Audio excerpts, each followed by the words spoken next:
I'd like to jump into the next session, which is going to feature our speaker, Iryna Tsimashenka. We're honored to have you here today. Iryna is the head of developer relationship from Protocol Labs. She'll be sharing her insights on decentralized compute in web3 and AI applications. Let's give Iryna a big round of applause and welcome to the stage, Iryna. Just a quick not question, just a follow-up with the first round and his use case on the healthcare. Just yesterday there was in the news that UK mental charities were sharing their data about their patients with Facebook. So it's very important. It's ownership of data for us users is the number one, and this is basically the whole idea and aim of web3. So, welcome to my talk of decentralized compute in web3 and AI applications. So, I work as a developer relations in Protocol Labs. For the content, Protocol Labs has experience with building decentralized peer-to-peer storage technologies such as IPFS protocol, which is interplanetary file system, and Filecoin, which is a layer 1 blockchain.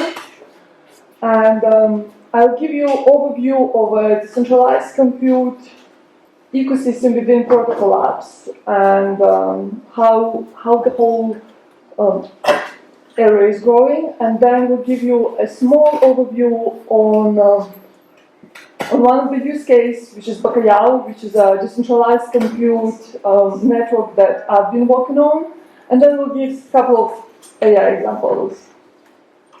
So, why we even started decentralized compute? Why is it important? Why we just have a blockchain with all the data transparency? So, we have quite a large number of decentralized data networks where we already store data on decentralized way. But if we start running our computations on this data on centralized way, then users lose ownership of the data, right? So this is exactly why we need to offer the full range of tools and infrastructure for users, for developers, to build the full pipeline in a decentralized way. And this is one of the, also offering decentralized compute, one of the master plans for Filecoin Foundation to offer these abilities. And so this is quite new area, and there are many startups and projects in the area, and because it's so difficult to kind of understand the differences between different projects, one of my colleagues, Wes Floyd, created this index that actually summarizes majority of infrastructure and tooling that is available now on the market. Quite a lot of them are, as I mentioned, are in the early stage. So we're also part of code working group, and we meet every 6 months to discuss our progress, our research, our findings. And this is, code stands for compute over data, compute over decentralized data, and this is all the projects that are currently within this group. So majority of them build decentralized compute. If you want to know, so I will give you a quick kind of overview in what are the differences between different projects, and they're all different in this kind of way. So different networks offer different ways, like environments for computation, whether it's batch compute for very large data, whether it's like continuous processing, whether there is a compute as a service, or whether it's a VM. Some of the projects offer deterministic execution, some of them don't. Some of them offer different kind of structures and different architectures. So architecture, I would say, it's a completely topic on its own. So if you're interested to hear more kind of deeper overview, please come and talk to me.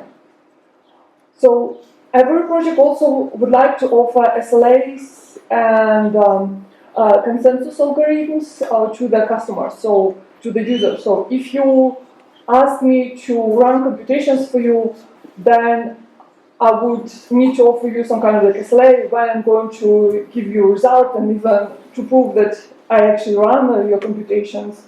So the most popular one is obviously null reputation, which is based on historical data of computation nodes, but it still doesn't give high-level probability. So the highest level probability you get when you run computations on several nodes, and for example, if 2 out of 3 nodes give you the same result, then there is a very high chance that calculations were run correctly. And so since we are all at the early stage, we also want to find our, like all of these projects are still in the process of finding the main competitors within a Web2 world, for example, whether it's AWS Lambda or batch compute, whether it's a Google Cloud or Kubernetes. So but all of us want to have aiming for the same unique selling points, be faster, cheaper, and offer more smoother developer experience. This is what and the previous panelists were mentioning about adoption. This is how we get larger scale of user adoption through much smoother developer experience. So for the node, if you compare storing 1 gigabyte of data or terabyte of data within AWS S3 and on decentralized peer-to-peer networks such as IPFS, then it's more than 1,000 times cheaper to store on decentralized IPFS network. So how we come into this kind of numbers? First of all, it's a competition. It basically means anyone can join the network and be a storage provider for the network and earn some money. And also there is like free market forces, so you are competing against other storage providers, and that's how it became way more cheaper, let alone users still own their data and have privacy. So there are a lot of research going on in this area, and we're all discussing all the use cases. Use cases are like millions, right? Wherever you run computations over data, wherever you run computations without data, this is where decentralized compute comes into play. But obviously, it's hard to build. So if the cost is possible to build, then obviously by design it's hard to build a speed of centralized networks, centralized compute networks. But it's come to the play what's more important for you: own your own data and be fully decentralized, have a full decentralized infrastructure, or you're happy to have some of your data to be stored on Web2 applications. It all depends on the use case. So, since I've been working on Bacalhau, which stands for code in Portuguese, and code is a acronym for compute over data. And so this is the decentralized compute network that we've been part of and building, and I'll give you a little bit deeper but still high level overview of what's the differences and what main advantages between Bacalhau and other solutions that are on the market. So first of all, it's built as an open network, so anyone in the world can join the network and offer their compute resources and be compute providers within the network. And anyone in the world can join the network and request to run the computation. So the main advantage that Bacalhau network is built by design on top of IPFS storage network. So what it means that it's physically, the compute nodes are physically close to the storage nodes that are offering storage solutions. So it's not only faster to run computations, it's also way cheaper to run because you don't need to pay or wait for the data transfers and etc. So what kind of use cases are there? So majority of use cases are Web3 use cases, but it's also any Web2 use case is available. So as far as you can build a Docker image out of your computations or WASM image, you can use this technology. So it's language agnostic.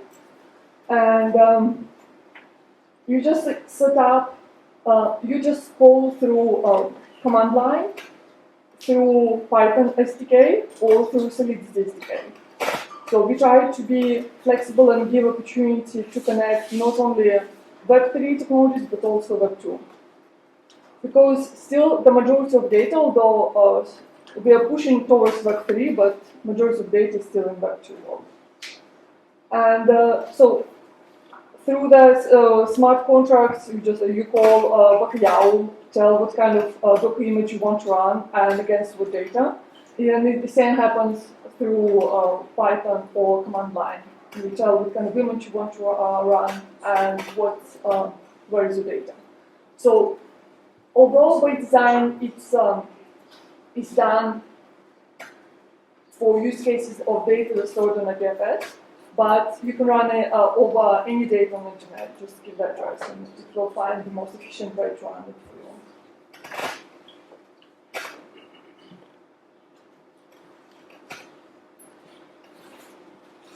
So why we need in general, right? So what's the kind of Bacalhau versus every other decentralized compute projects on the market?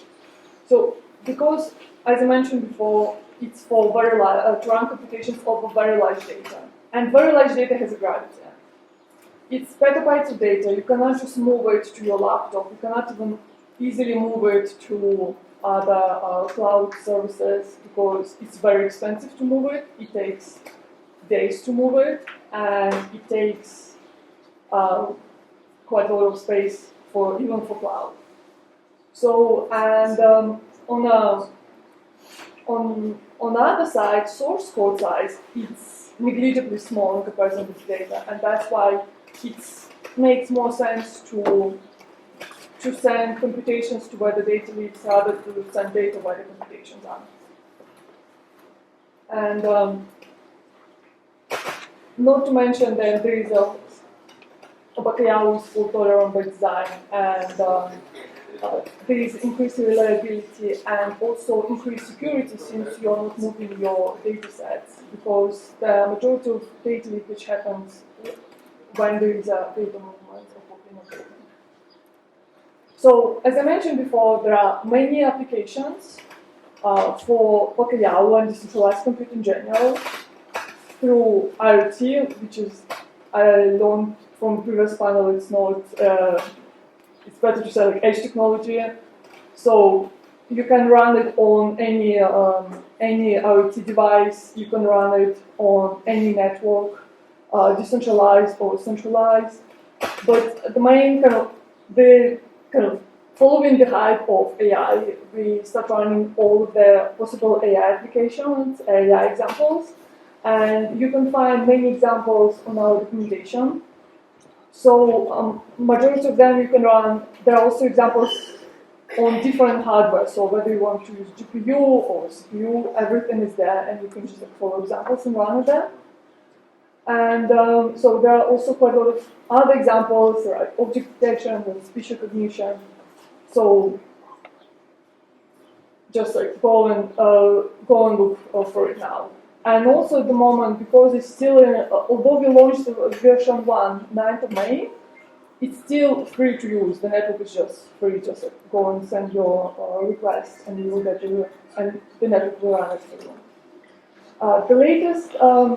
The latest example that was built within Web3 is ethical generative AI art project.